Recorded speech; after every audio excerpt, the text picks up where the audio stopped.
Hey, how's it going? This is Welcome to Adulting. This is the show where we laugh about the ways that we're irresponsible so that we don't cry about it. I'm John. I'm Shawna.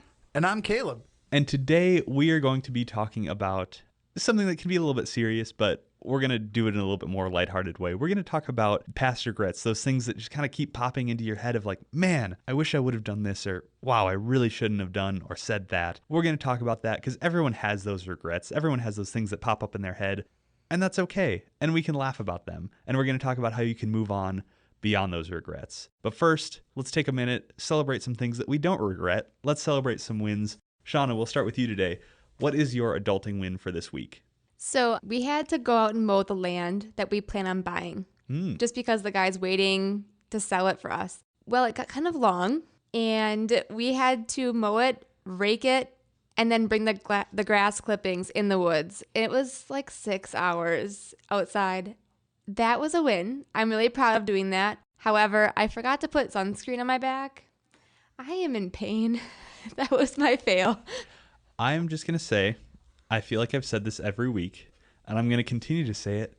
Just rent. You don't have to spend 6 hours doing yard work if you rent. Guys, don't buy things. This is going to be the conversation every week until everyone is renting everything. Until you buy a house. That is my secret goal. I'm really just renting a bunch of properties and I'm profiting off of this. But no, it's going to become John bought a house, but still continues to complain about how when he rented. That'll be just, this podcast will get really miserable really quickly. So was it a riding mower or a push mower? My father-in-law has a riding mower, and he's basically a neighbor. So he would mow it for us. Then poor Zach and I are behind him with rakes. It was awful. But it was also really cool because it was like, this is our future home. We're excited about it. But are you starting to envision it? Especially now that the grass is cut? Yes, so we have our plans. However, it did come about $30,000 more than we expected. And we are not taking out that large of a home loan. So we're going to put it on the back burner for another year and a half, save up like crazy, and then build. That's exciting. At least you're laying the groundwork for what's going to become the ground for your home. So that's exciting. Caleb, how have you adulted? You're trying to think. You're in the same spot I was a couple weeks ago. Yeah, I'm really struggling. It's been a great adulting win is being able to balance family and the weekends and still being able to do things with friends. So I would consider that an adulting win. Just the other day I got to go down and see my niece's dance recital, which she killed it. And, it was really cool to see her dad and her do a little dance routine on the stage, which was fun. And then, we were still able to balance time where we got to spend enough time with them and then still make it to church and hang out with friends on Sunday. Caleb, didn't you just celebrate an anniversary? I did solo. That's a huge adulting win. I did. I'm scrolling through Facebook. I'm like, wait a minute, something big happened. I was going to save that for another one, but okay. Sorry. No, Yet again, yes, your wife is going to go on and give us the lowest rating possible on Apple Podcasts. And happy anniversary. Yes, I got her a burrito blanket where it's actually a tortilla, but it's big enough where you can fold the bottom and it looks like you're a human burrito. So I thought she was joking, but she really wanted that. And so it was a really easy anniversary gift to get. There you go. There you go. I'm so proud of you for going to a dance recital and having an anniversary. Yes. So, yeah. That's an adulting win. Adulting fail is forgetting to bring up my anniversary. But yes, I did both. That's great. I recently got an herb garden, and I am so excited that I've got some chives, I got basil, parsley, some oregano, and then sage. I am so excited, you guys. Having fresh herbs is so nice and fun, and I can't keep plants alive, but I've kept this thing alive for 2 weeks now. I am so proud of myself for adulting. I don't have any pets. I don't have animals or children or any other living thing that I'm taking care of, but I'm taking care of these herbs, and they're still alive and they're growing, and I am proud of myself for that. See, I use cilantro and basil the most. So I don't think I would need the other ones. I use a lot of chives, especially if you're making like anything with eggs or potatoes. Chives goes good. Sage is really nice in like a nice butter sauce. Parsley is a good Chef like, John light here. thing. But also the biggest reason why I chose those was because it's all in one like planter already. So I didn't have to like transfer it over and do the actual hard work of gardening. Have you had it for one day? Is it still alive after one day, or how long have you had it? It's been like almost 2 weeks now. So it's, Wow. There you it's go. still alive. It's growing. I've had to water it. I don't actually have like a watering can or anything. So And is this outdoors or is it inside your apartment? it's oh no, I need to go check. No, it's outdoors. It's on my little balcony. It gets a little bit of sunlight in the mornings, but hopefully that's enough. So we're gonna see. We'll see where this goes. It's not really facing the sun, but And have you tasted it yet? I had some of the chives and they tasted like chives. And I smelled some of the sage the other night and it smelled really good. I'm hoping to make a nice like it would probably be good like a little bit more in fall, but like a nice like sage butter sauce for like some basting some steak with some sage and some butter. If I had some thyme, that would be nice, but I don't have thyme in there. Maybe I'll grow some You have thyme. plenty of time, John. But We'll have to get you gardening tools and garden. A little like gardening hat. gloves I'll just be like and- sitting out there with my like tiny little herb garden. and if anybody's wondering, yes, John is single and he cooks. And yeah, ready you- to mingle. I've got some great pasta dishes I can make and some parsley on top. yeah, of. you do If, homemade pasta too, right? if only I had someone to share them with. We will upload John's profile in the comments. If you would like to go on a date with John, go to welcometoadultingpod.com. Go to our Facebook section and leave us a comment. I might not actually go on a date with you, but who knows? Stranger things have happened. So go to our Facebook or leave us a comment about your adulting win. I got an adulting win from Travis, and he talked about how this past week he adulted by taking his dog to the vet. Really simple stuff, but if you're a dog owner, taking your dog to the vet, it's a whole thing. You know, it's a whole like afternoon that you have to basically just spend on your dog. Good for you, Travis. I'm proud of you for taking care of that other living being. I can barely take care of an herb garden. So you're adulting. I'm proud of you. Let us know how you adulted. You might get a shout out on the show. Share it with us on Facebook or leave us a review on Apple Podcasts or wherever you listen to podcasts. Give us 5 stars like Travis did. We're going to take a quick break, and when we come back, we're going to be talking about past regrets. Caleb had one this episode. We're going to talk about that and how you can get over it. Stay tuned.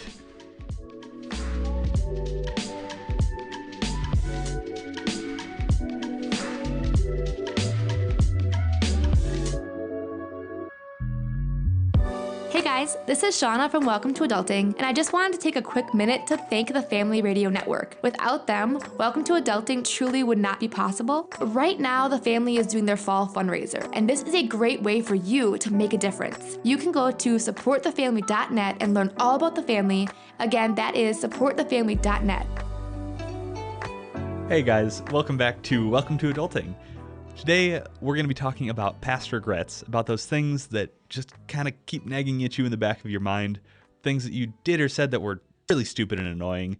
Caleb just had one earlier where he forgot about his wife's anniversary, him and his wife's anniversary. So, Caleb, I'm going to throw it to you.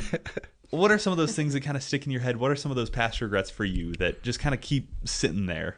Yeah, so, well, I'm sure this one will, and especially now that it's on audio file out there It's going to haunt you forever. But no, there's definitely some past regrets, a lot of them having to do with career choices sometimes, where like, what if I accepted this job, or what if I didn't leave this job? What would have happened?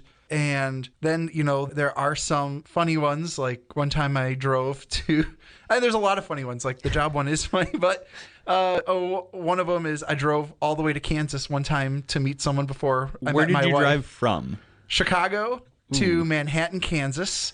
And I drove all the way down there. I had been talking to this girl on a Christian dating app. I'm not going to say which one. I think there's only one, but still. If you're a Christian dating app and you'd like to advertise with us, That's right. I'll be able to say your name then. It's where I met my wife. maybe I'll set up a profile. Who knows? No, so I'd been talking to this woman for a while, and it was like 4 months, and I was like, I think it's time for us to meet. And like 10 seconds in, I'm like, oh no.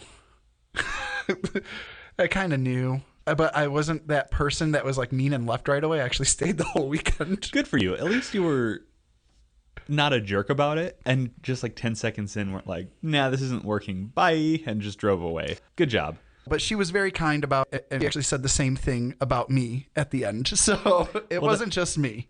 Well, that's good. I find a lot of my regrets have to do with relationships too, but it's the opposite of that one, where it's, man, I totally should have asked that person out. Or like, I should have done something.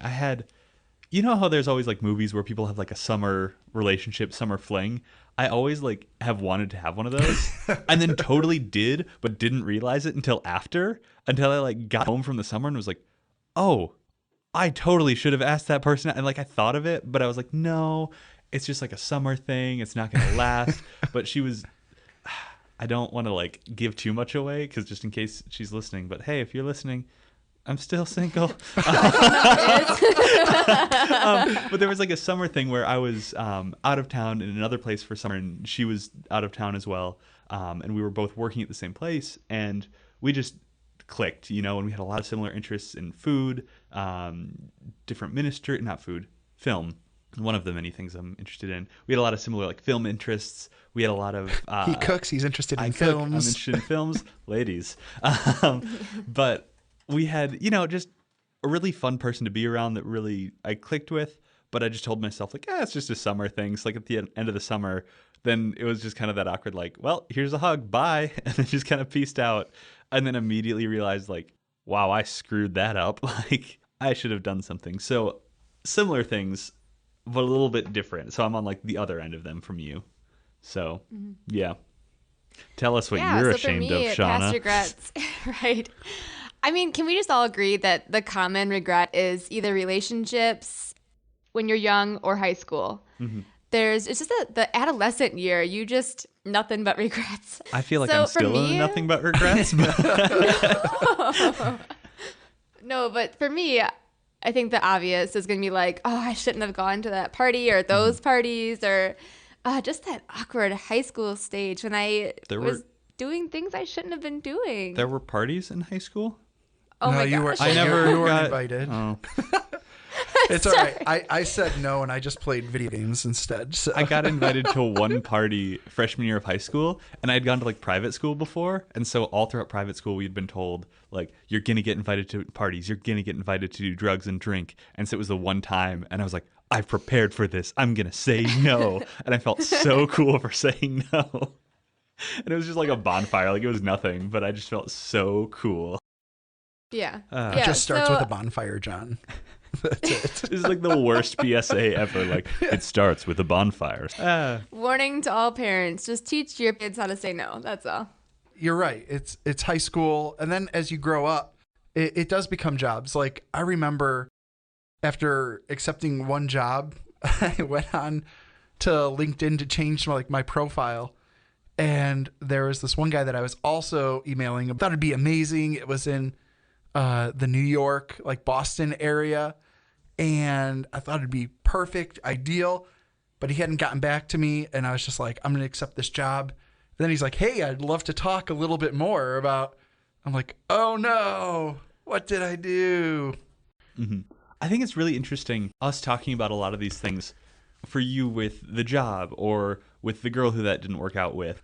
A lot of these are things that our lives have totally gone on fine without that. Mm-hmm. And while there might be some past regrets that do really affect your life, a lot of the things that most of us have constantly going through our mind, we're able to continue on. And I don't think we're talking about those really big, massive, life-changing ones, but some of those other ones like jobs or, relationships.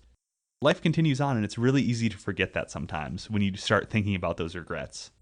And just to encourage anyone that is walking through a major regret. So part of my testimony, not going to go there now, but a lot of it is based on my regret and feeling guilty with things that I've gone through in my life.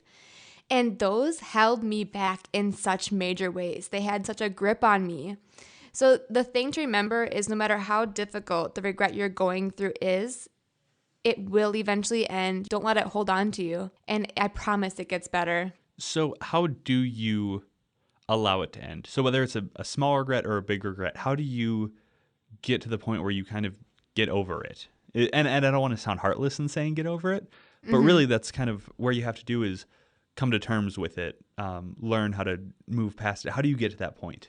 For me, we are not forgivers of ourselves. I had to forgive myself and allow myself to be fully forgiven. Obviously, I went to the Lord for that. But for some reason, I accepted his forgiveness, but I couldn't give it to myself too. And that was where my healing turned, was from the day that I allowed myself to forgive. And I think for me, I think it's just looking back and seeing where God has taken me from to where I am now. And it's all that perspective. And I've really, as I've grown, have gotten into journaling and all of that. So like I can look back, and I mean, I literally, before I went to Kansas, I still have the journal, and I was like, God, I don't care what you say. This is going to work out, like all of this stuff. And I was like, man, God has a sense of humor. Like when I look back at that, and then like I see how he has been faithful through my wife's and I relationship, through dating and journaling through that, instead of, I don't care what you say, like, God, if this is your will, God, if this.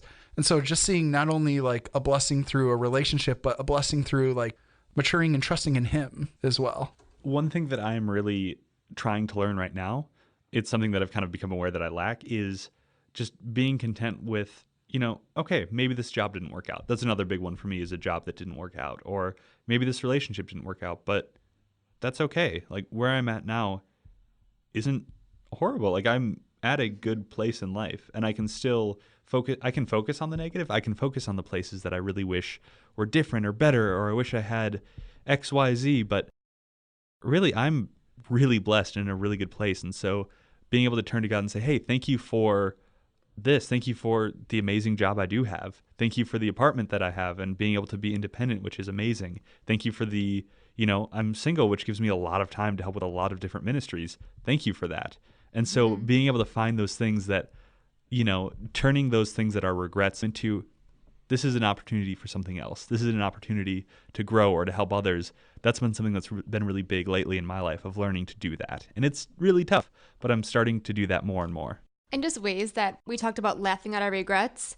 So my sons, when they're kind of difficult to deal with, I always joke that this part is my husband's fault. This is all his genes. I'm like, I'll take credit for when they're teenagers. That they get from me, but this is all from you. So we can kind of joke about the tough years that, I went through, and yeah. So if you're going to kind of sum up everything we've talked about in like one quick piece of advice, one quick sentence, what would you guys say? For the person listening who's like, okay, I kind of get it, but I still struggle with this, what would you say to them? I think what I would say is it takes time. I'll be honest, there are still some times with some of those regrets that I have shared where like I think about it, like specifically more towards the career, is what would have happened? Where would I be now?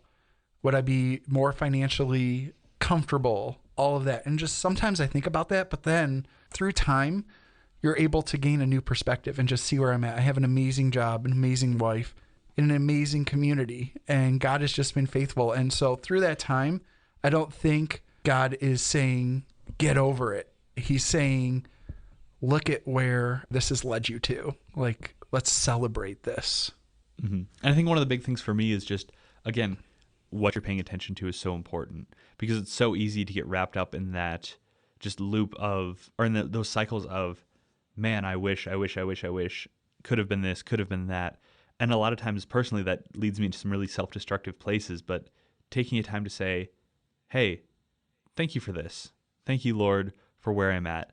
I am extremely blessed. Taking time for that is so important, because if you don't do that, you just get stuck in that, really self-destructive, really negative cycle, and you're not able to move forward. And I think you have to process through those thoughts. Oh, definitely. So when a regret pops up in your head, you can't just put it on the back burner and go, thought, go away. You have to face it, think about it, tell yourself, you know what, that was then, this is now, I am different now. I can't change anything about it, but I do have some control in what happens today. So like for Caleb, thinking about that job or where would I be today, I think it's natural to have those thoughts, but then to refocus on, I can be super successful at what I'm doing now. And I can make this the happiest job I've been in. Right. And none of us are time travelers. We can't go back in time and change any of this. John, I know you are not a time traveler. I am a time traveler. No. I have the machine. The guy's just sending me some parts.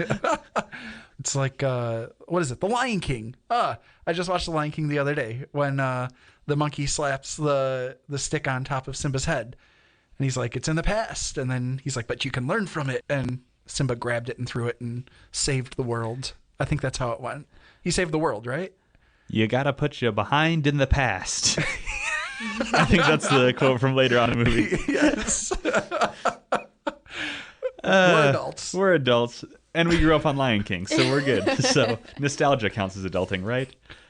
If you have any advice for how you deal with focusing on your past regrets, with how you've learned to cope with them and to move forward, definitely let us know. Go to welcometoadultingpod.com. You can find all the links to our social media there, or leave us a rating and a review on Apple Podcasts or wherever you listen to podcasts. In the review, leave us ways that you have found to move forward through that. You might get a shout out on air. You can also leave adulting wins on there as well, and we'd love to share those as well. So as we're wrapping up, I just want to finish by saying thank you to the Family Radio Network for allowing this to exist. Without them, there's no way that we would have been able to produce this show. So thank you. Be sure to go to thefamily.net for more hope, strength, and encouragement. As we're leaving, I just want to say it's okay. Take a deep breath. Cut yourself some slack because you got this.